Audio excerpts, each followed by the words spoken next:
Melusines are adorable yet mysterious creatures from Fontaine. Nowadays, they have various jobs around the city, but that was not always the case. Since a new quest relating to Neuvillette and the Melusines recently came out, I decided to look into the origin of these little creatures and make a video about it. I really hope you enjoy! Post-Cataclysm, Elynas' death. After the Cataclysm 500 years ago, a dragon similar to Durin of Dragonspine caused havoc in Fontaine, Elynas. It's not too surprising that the two dragons have a similar story, as they are both creations of Rheindater, also known as Gold. However, in contrast to Durin, Elynas had more agency and quickly realized that his abyssal constitution caused harm to the world and to humans, something he did not want. Elynas considered the world to be beautiful and typically liked soaring the skies. Still, his harm to the world caused him to be hunted by the Fontaine fleet, who pursued him for 35 days to end his life. Elynas realized why they wanted to kill him, and eventually bleeds out on the island of Fontaine that is now named Elynas after him. In-game, his body is actually still there, and you can see a skeleton all over the island, including his skull. Inside of his body lies the place where most Melusines reside, Marechaussee Village. However, the village wasn't always there, so let's go back to the period right after Elynas died. Around 100 years after Elynas was killed by the Fontaine fleet, the dragon caught the interest of an organization known as the Narcissenkreuz Ordo, which was led by Jacob Ingold and René de Petrichor, names you've undoubtedly seen or heard if you did any exploration around the Fontaine map. Believe it or not, causing Melusines to be born is on the list of the many things the Narcissenkreuz Ordo has done, although it's probably one of the few unintentional ones. But in order to explain why Jacob Ingold became interested in Elynas, maybe it's important to explain why the Narcissenkreuz Ordo was established to begin with. If you remember the Fontaine Archon quest, you might remember that there was a prophecy looming over Fontaine that predicted that the primordial sea would flood the country and that all the people would dissolve. This prophecy was also discovered by Jacob and René when they were investigating Conrian ruins, as it was likely Vetner Volner who placed the stone slates with the prophecy. There were also two other things related to Conria that the two found out through ruins and records. One, that both Durin and Elynas were abyssal creatures from Conria, and two, the world formula. I'll get back to the first one later, but for now let's focus on the world formula. Using the data they found, they managed to accurately predict how and when the prophecy would unfold, and thus decided they wanted to save the Fontainian people.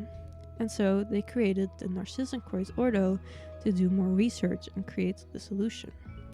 In their eyes, the solution was to merge all consciousness of all the people of Fontaine into one being so that they could survive the apocalypse.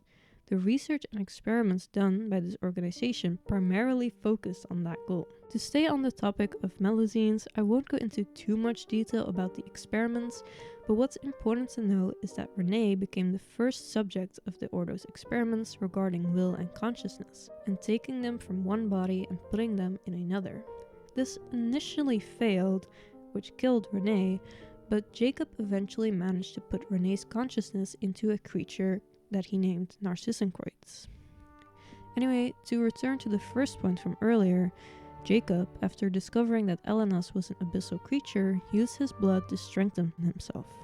It's pretty likely that he had read records about Conri and Camia, or perhaps even about the Five Sinners, and thus concluded that he could strengthen himself using these abyssal powers.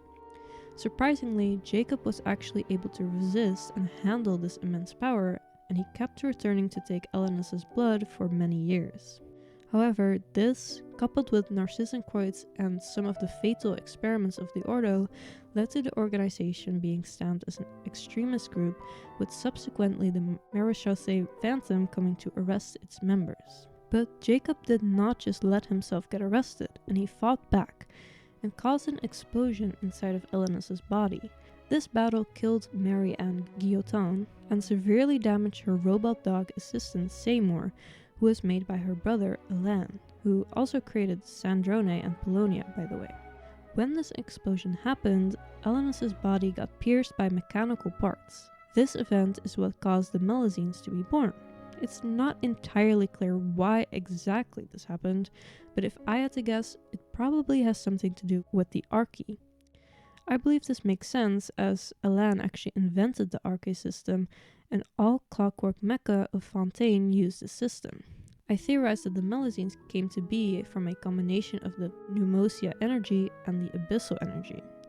This could be either from the explosion, which the cause is unclear of, or Seymour's parts.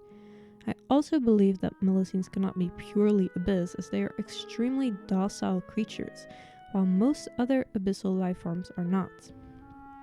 And most humans that come into contact with the abyss also lose control and become aggressive, like Rerir for example. Plus, the Melusines seem really interested in mechanical components, even using them as currency, further strengthening their connection to clockwork mecha. What I didn't mention about Elynas yet is that his consciousness actually remained on the island long after he died, and he was able to sense those who entered his body. This includes Jacob, who he let take his blood. Obviously, Elynas' consciousness also sensed it when the Melusines were born from his body. Elynas immediately became protective over the creatures and treated them as a father, teaching them how to communicate and build their own village. He was able to speak to them, but lost this ability over time, especially after Marechaussee village was built and he had finished teaching the Melusines. Melusines in the court of Fontaine. Around 20 years after these events, Neuvillette seems to have traveled to Elynas and met the Melusines. It's possible that Elynas told the Melusines about the world outside of Marechaussee village, as some of them wanted to come with Neuvillette to the court of Fontaine. Neuvillette agreed to this and brought some Melusines with him, even giving some of them jobs in the court of Fontaine. This actually led to a lot of problems for two reasons. Firstly, due to a lack of trust in Neuvillette, as Faucillors just recently made him the Eudex, and secondly because the people of Fontaine still associated the Melusines with calamity and abyssal corruptions, and possibly even with the Narcissenkreuz Ordo incidents. Because of this, Melusines were discriminated against, and theories of corruption in the Marechaussee Phantom and Maison Gardinage arose. One of the Melusines that worked with the Marechaussee Phantom in this time is Kroll, who Neuvillette saw as a friend.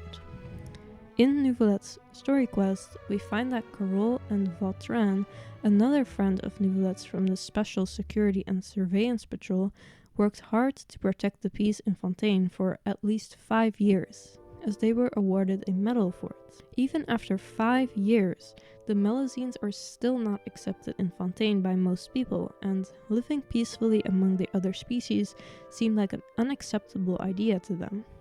But since Neuvillette, as a dragon, also felt that he did not fit into human society himself, he struggled to fix this problem. Some people took their mistrust in the Eudex and the Melusines even further, and Kroll eventually got framed for murder. They did this by luring Kroll to the site of a crime, and the public quickly believed the accusations as well, especially due to the fear surrounding the creatures.